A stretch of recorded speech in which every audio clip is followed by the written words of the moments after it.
Okay जी। तो ये हमारे first chapter basics of accounting का सेकंड लेक्चर है।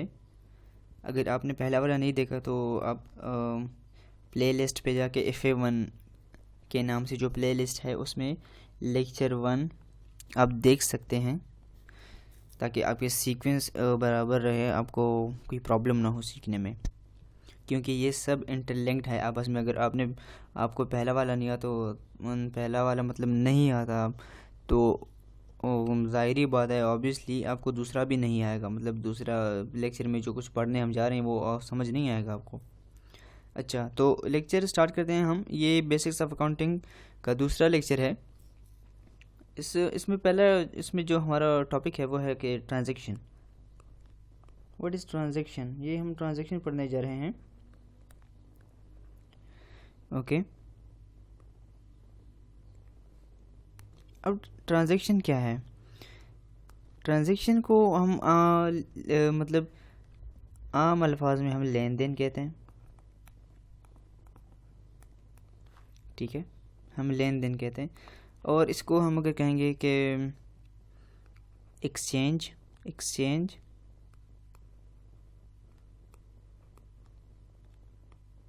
एंड गिविंग एंड गेटिंग, मतलब लेना और देना, इसको क्या कहते हैं? ट्रांजैक्शन। अब बिज़नेस के हर काम में कोई ना कोई एक ट्रांजैक्शन ज़रूर इन्वॉल्व होता है। बेसिकली ट्रांजैक्शन के टाइप हम देख लेते हैं पहले। ट्रांजैक्शन के 4 टाइप्स हैं।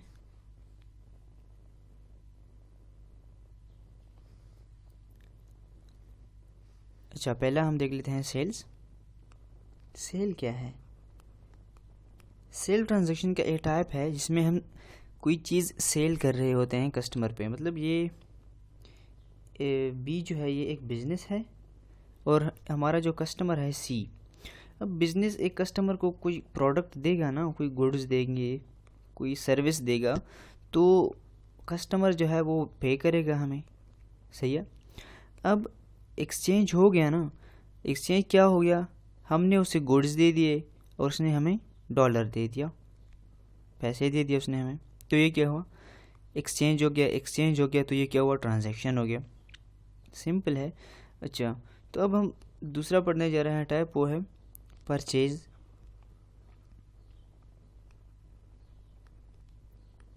Same as cell. अगर एक बिज़नेस है, एक बिज़नेस भी है, वो सप्लायर से कोई चीज़ लेती है, सप्लायर।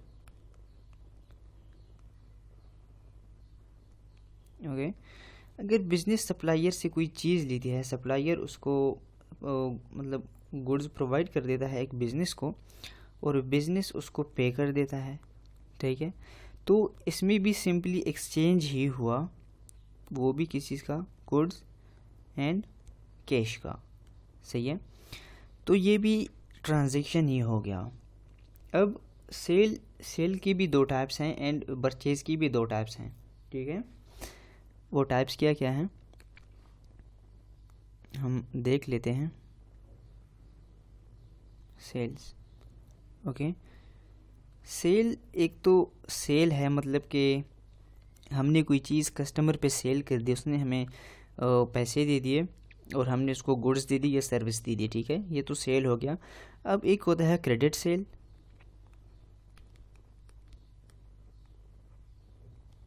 और एक होता है कैश सेल। क्रेडिट मतलब अगर हमने एक कस्टमर को चीज़ दे दी और उसने हमें पे नहीं किया बिज़नेस को, तो हमने तो उसे प्रोडक्ट दे दी ना, लेकिन उसने हमें नहीं पे किया, तो वो हमारा वो हमारा क्या हो गया? मतलब उसने हमसे लोन ले लिया ना, वो हमारा रिसीवेबल हो गया। ये अब हम पढ़ने जा रहे हैं कि रिसीवेबल क्या चीज़ है।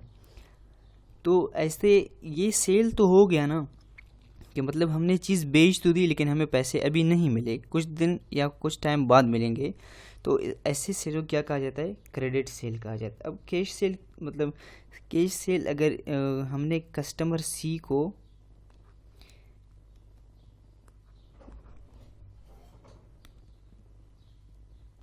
मतलब हमने एक कस्टमर को गुड्स दे दिए, उसने हमें पैसे दे दिए उसी टाइम, तो ये हमारा सेल हो गया। क्या कौन सा सेल हो गया, कैश सेल हो गया। अब आते हैं हम परचेज़ पे। परचेज़ की भी दो टाइप्स हैं, credit purchase and cash purchase. अच्छा जी, तो क्रेडिट परचेज़ क्या होती है कि हमारा बिजनेस है बी और एक सप्लायर है जो कि हमें चीज़ें सप्लाई करता है। ओके, अब सप्लायर ने हमें गुड्स प्रोवाइड कर दिए, ठीक है, और हमने उसे पैसे अभी तक नहीं दिए, मतलब हम कुछ टाइम बाद देंगे, बिजनेस कुछ टाइम बाद उसको पैसे देगा। तो ये बिज़नेस का परचेज़ तो हो गया, लेकिन ये क्रेडिट परचेज़ हो गया, मतलब लोन। क्रेडिट किसको कहते हैं, मतलब आप इसको लोन कह सकते हैं, बल्कि अकाउंटिंग में जो वर्ड यूज़ होता है इसके लिए वो है क्रेडिट। अब कैश कैश परचेज़ क्या होता है। कैश परचेज़ मतलब एक बिज़नेस है, हमारा एक बिज़नेस है और ये एक सप्लायर है, सही है।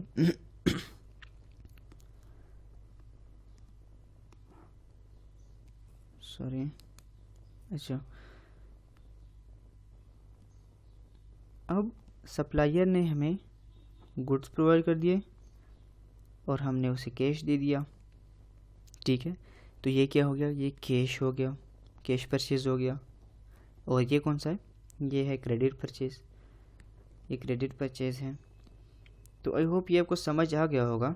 इसके बाद एक दो और भी टर्म्स हैं, वो क्या है, अच्छा, एक होता है पेमेंट और एक होता है रिसीट।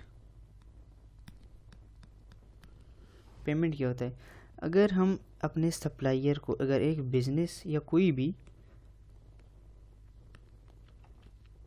बिज़नेस अगर एक सप्लायर को पे कर रहा है ना,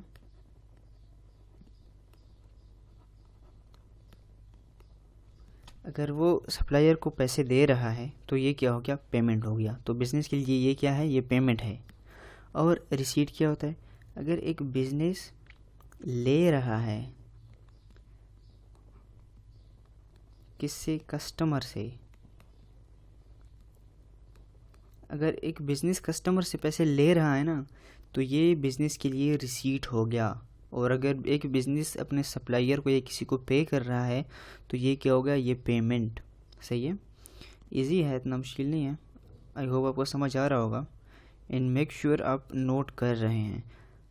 ओके, तो अब हम पढ़ेंगे कुछ इम्पोर्टेंट टर्म्स जो कि अकाउंटिंग सीखने के लिए ऑल ओवर हमारा जो सिलेबस है उसमें बहुत काम आएंगे, उसके बगैर नहीं हो पाएगा। मतलब क्वेश्चन में बहुत ज़्यादा वो यूज़ होते हैं वो टर्म्स बेसिक्स लेवल पे। तो हम वो स्टार्ट करने जा रहे हैं, कुछ टर्म्स हैं।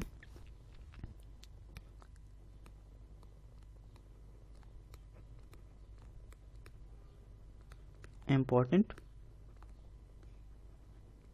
टर्म्स,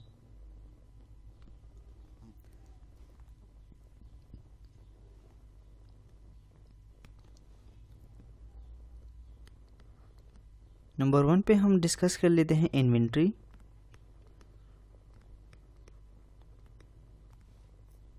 या स्टॉक, एक ही चीज़ है। इन्वेंट्री या स्टॉक क्या चीज़ होती है, इसको हम आम अल्फाज में माल कहते हैं या सामान। आपने सुना होगा ना दुकानदारों से कि माल आ गया वगैरह, ये इसका मतलब स्टॉक होता है या इन्वेंट्री। अब इसका अगर हम डिफिनीशन करना चाहें तो डिफिनीशन किस तरह होगी,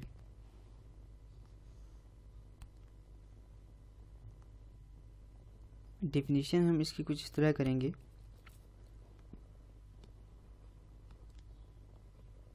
goods use and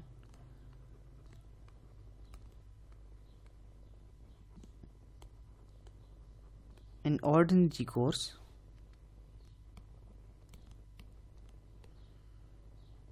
of business for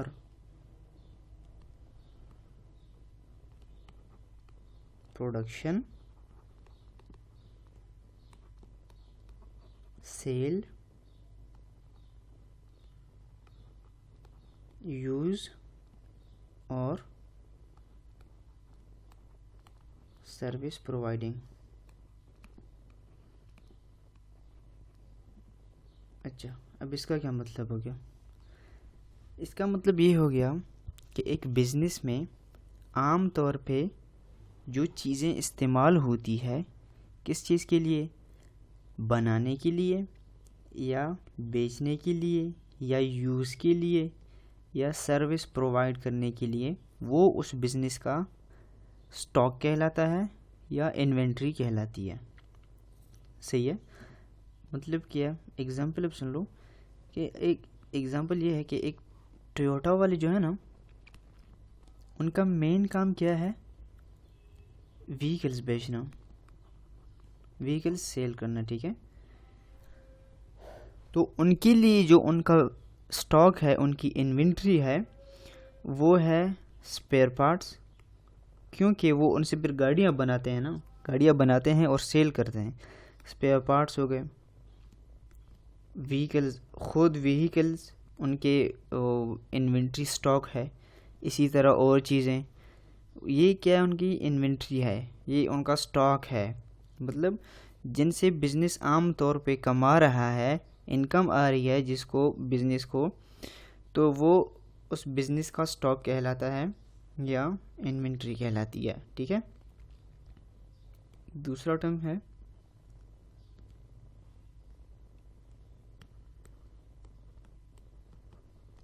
trade,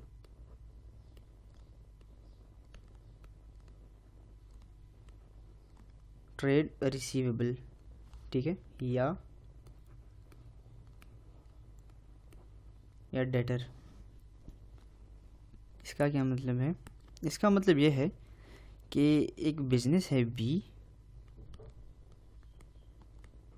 ठीक है, उसने अपना स्टॉक दे दिया या इन्वेंट्री दे दी एक कस्टमर को।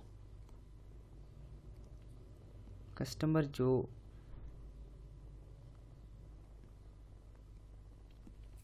कस्टमर को जिसने बिज़नेस को अभी पे नहीं किया, तो ये कस्टमर जो है, ये बिज़नेस का क्या हो गया? बिज़नेस के लिए ये कस्टमर रिसीवेबल है, क्योंकि इस कस्टमर से पैसे आने हैं ना, तो पैसे आने हैं तो ये क्या हो गया? रिसीवेबल हो गया बिज़नेस के लिए। ठीक है। अब बिज़नेस क्या कहेगा कि कस्टमर सी मेरा रिसीवेबल है, कितने का है? वो जितने का उसने लोन लिया होगा, मतलब कुछ भी लिया होगा, स्टॉक जितना दिया होगा बिज़नेस ने, उतना ही वो रिसीवेबल होगा। अच्छा, फिर है ट्रेड,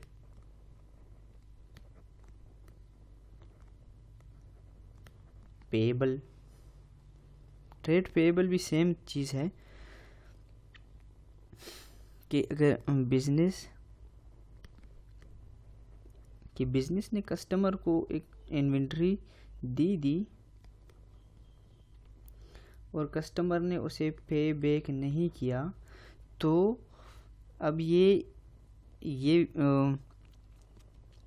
कस्टमर क्या कहेगा कि मैं बैंक का पेएबल हूँ।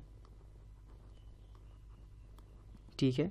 और बैंक क्या कहेगा कि कस्टमर सी मेरा रिसीवेबल है। कौन सा रिसीवेबल है? ट्रेड रिसीवेबल है। सही है। अच्छा, ट्रेड रिसीवेबल का मतलब है कि अगर बिज़नेस ने एक कस्टमर को लोन पे एक चीज़ दे दी, तो बिज़नेस कहेगा कि ये कस्टमर सी मेरा रिसीवेबल है, क्योंकि इससे पैसे आने हैं, क्योंकि इसने मुझे अभी पैसे नहीं दिए।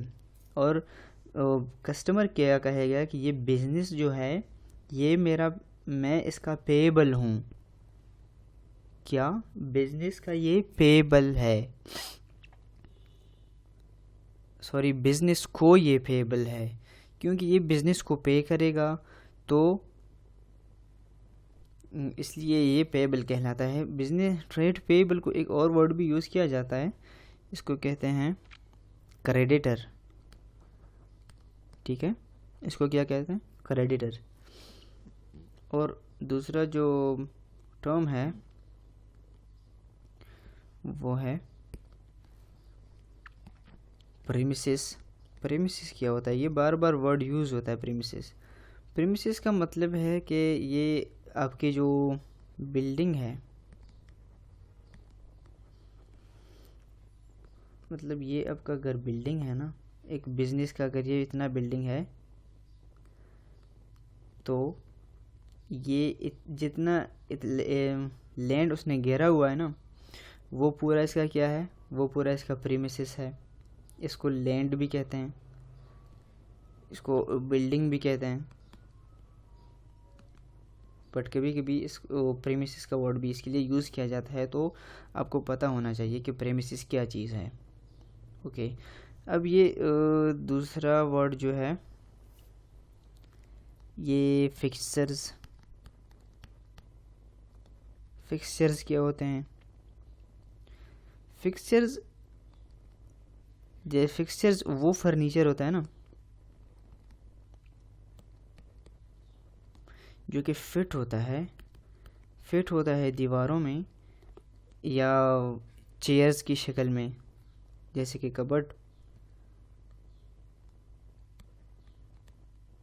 कबर्ड, विंडोज़,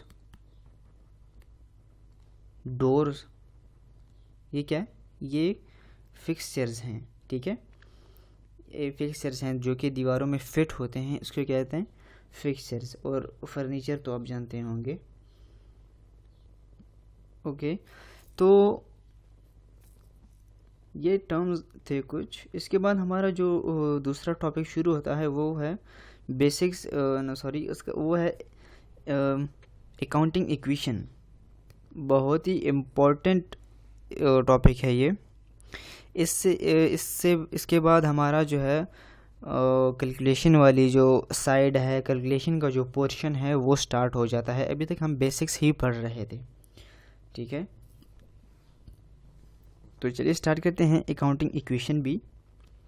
और मेक श्योर कि ये तो आप ये लिख रहे हैं। अकाउंटिंग इक्वेशन बहुत ही ज़रूरी है, इस पर बहुत सारे MCQs, बहुत से क्वेश्चंस आते हैं इसमें रियल पेपर में हम इसके क्वेश्चंस भी करेंगे। तो चलिए स्टार्ट करते हैं अकाउंटिंग इक्वेशन।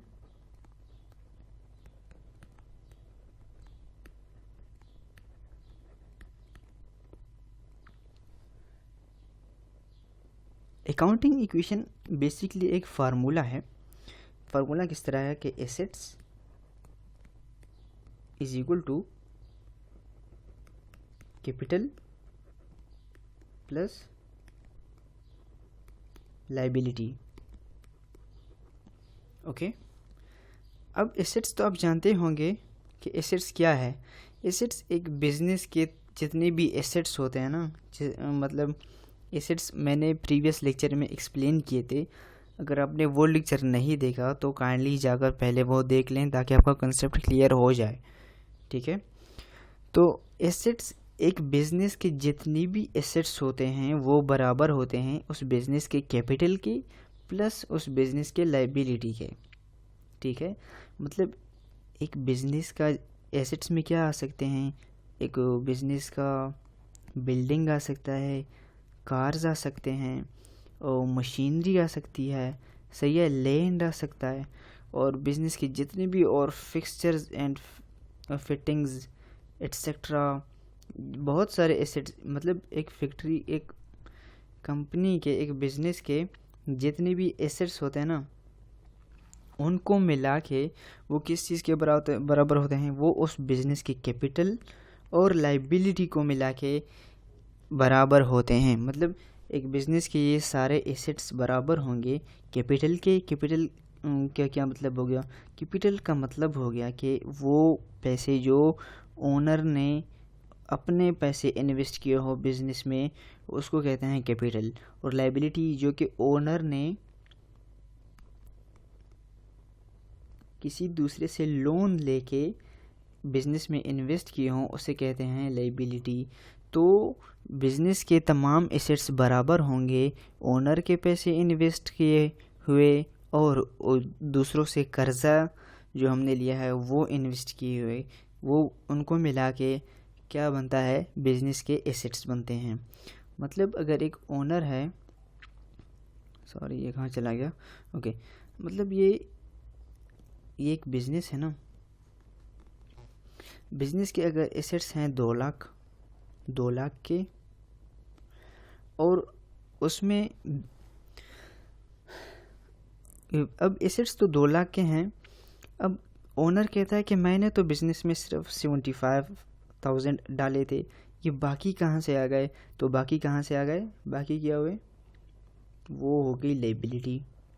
लाइबिलिटी फिर कितनी हुई, लाइबिलिटी हुई हमारे पास 125,000 के, सही है। तो ओनर एक बिज़नेस के टोटल एसेट अगर 2 लाख हैं और ओनर ने उसमें 75,000 सिर्फ डाले हैं, तो इसका मतलब है कि उस बिज़नेस की लाइबिलिटी जो है वो इतनी है, ठीक है। अब ये फार्मूला जो ये इस अकाउंटिंग इक्वेशन का जो फार्मूला है, ये मतलब बार बार जो ये एग्ज़ाम होता रहता है, ये कभी इसका पैटर्न चेंज भी हो सकता है। मतलब ये भी है कि assets is equal to capital plus liability, ठीक है।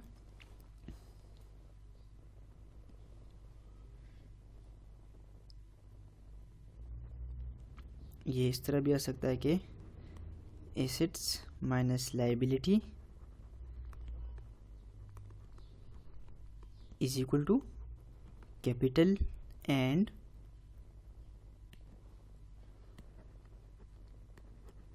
Assets minus capital is equal to liability, ठीक है। तो ये सब आप नोट कर लो। ये बेसिकली स्पेशली ये 3 फार्मूले जो हैं, इन पे बहुत ज़्यादा एमसीक्यूज़ आते हैं। तो मैं रिपीट करता हूँ कि ये फिर से मैं रिपीट करता हूँ ताकि आपके समझ में आ जाए अकाउंटिंग इक्वेशन को।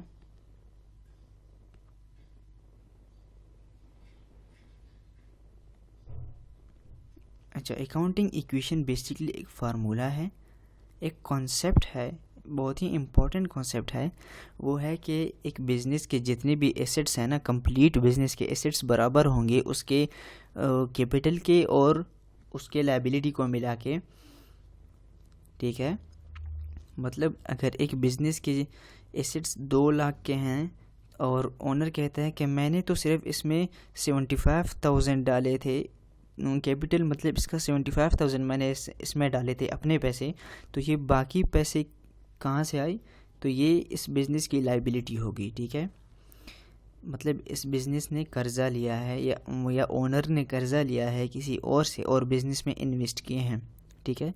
अब ये फार्मूला जो है asset is equal to capital plus liability, ये मतलब चेंज होता ऐसे तो चेंज नहीं होता, बल्कि इसकी जो इसको क्या कहते हैं, मतलब और ट्रिकी है, इस पे 2-3 और भी फार्मूले बनते हैं, जैसे कि asset is equal to assets minus liability is equal to capital and assets minus capital is equal to liability.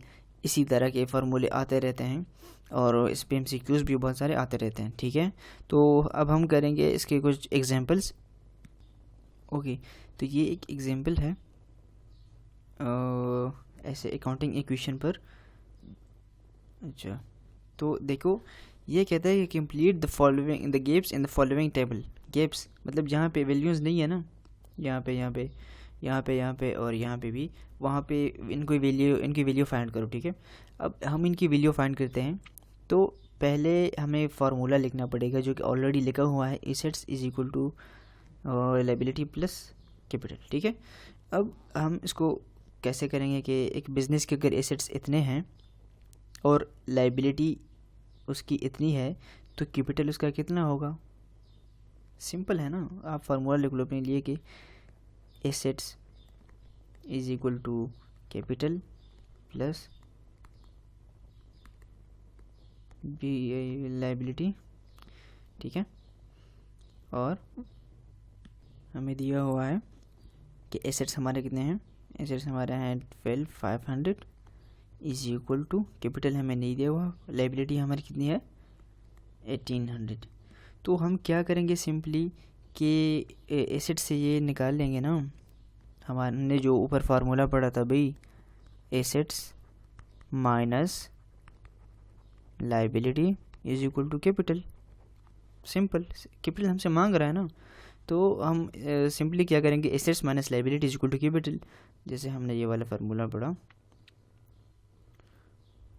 ये वाला, ये कि assets minus liability is equal to capital, सही है। तो एसेट से हम लाइबिलिटी माइनस करेंगे तो हमारे पास सिंपली क्या आ जाएगा, कैपिटल। तो कितना आता है फिर कैपिटल, अच्छा इससे हम माइनस करेंगे, minus 1800 is equal to 10,700, I think यही आता है, सही है। तो यहाँ पे क्या आएगा 10,700। और दूसरा जो क्या है, दूसरा भी सेम ही है, सेम क्वेश्चन ही है कि हमारे पास एसेट्स अगर इतने हैं और लाइबिलिटी इतनी है तो हमारा कैपिटल कितना होगा। ये भी सेम क्वेश्चन है, लेट मी कैलकुलेट। अच्छा थोड़ा नीचे आते हैं, कैलकुलेशन के लिए जगह नहीं है, बेसिकली यार इसको मिटा देते हैं।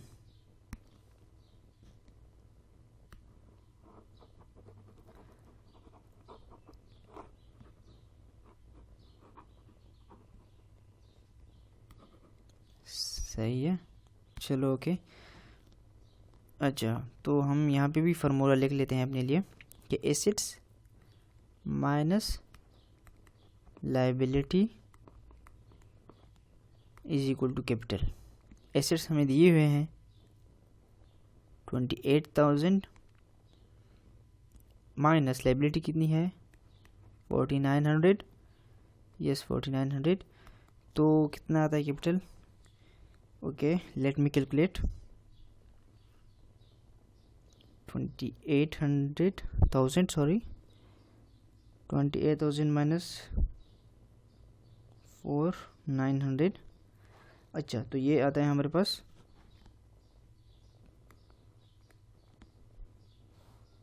23,100, ठीक है।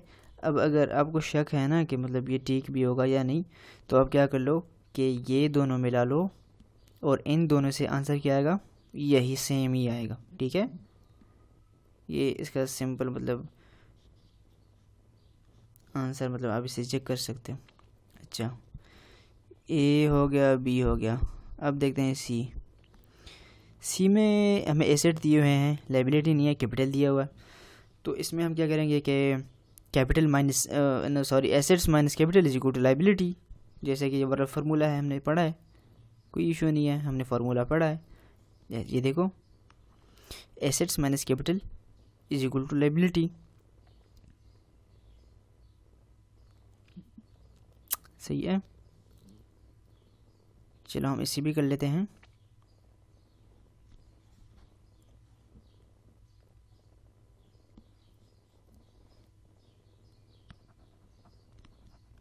Assets minus capital is equal to liability.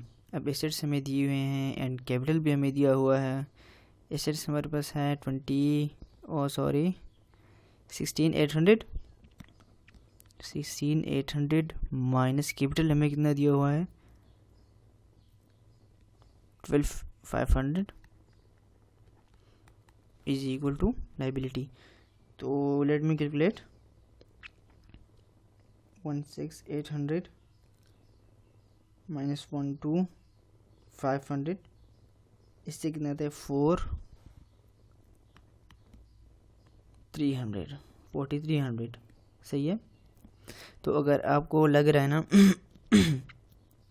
कि मेरा आंसर सही है या नहीं, तो आप क्या करो कि सिंपल फार्मूला बना लो कि assets is equal to capital plus liability, सही है। तो एसेट और कैपिटल को आपस में प्लस कर दो और वो इसके एसेट्स के बराबर होंगे, सही है।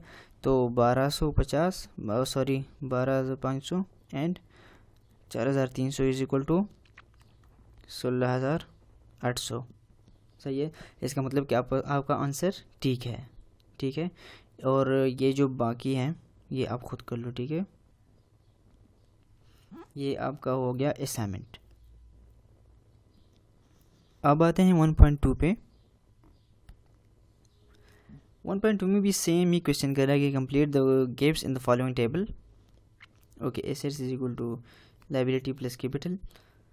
तो सिंपल ही है, एसेट वो फार्मूला लिख दो कि asset is equal to liability plus capital. Simple, जो चीज़ मिसिंग होगी उसको इसमें क्या करना होगा कि एसेट दिया है, लायबिलिटी दी है, तो assets minus liability is equal to capital. इन दोनों को माइनस कर दो तो जो चीज़ आ जाएगी वो होगी कैपिटल होगी। अब इधर एसेट नहीं है ये वाला। अब इसमें क्या करना होगा नंबर 2 में कि आपको सिंपल फार्मूला है ना, asset is equal to capital plus liability. तो लायबिलिटी और कैपिटल को आपस में माइनस प्लस करो और जो आंसर आ जाएगा वो क्या होगा वो एसेट होंगे। सही है, अब यहाँ पे क्या करना पड़ेगा कि एसेट्स माइनस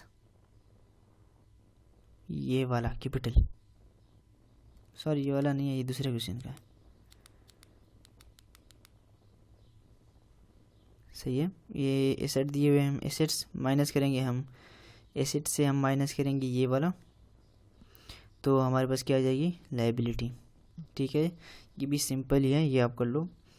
तो ये हमारा हो गया अकाउंटिंग इक्वेशन एंड उसके कुछ क्वेश्चंस। आई होप आपको समझ आ गए होंगे। अगर आपको नहीं आए तो आप रिवाइंड कर लीजिएगा एंड फिर से देख लीजिएगा और ये क्वेश्चंस ज़रूर कर लें प्लीज़, ये क्वेश्चंस ज़रूर कर लीजिएगा। तो मिलते हैं अगली वीडियो में इंशाल्लाह और दूसरे टॉपिक के साथ। तो जल्दी ही हमारा ये फर्स्ट चैप्टर जो है बेसिक्स ऑफ अकाउंटिंग ये भी इंशाल्लाह ख़त्म होने वाला है। तो फिर नेक्स्ट चैप्टर हम स्टार्ट करेंगे।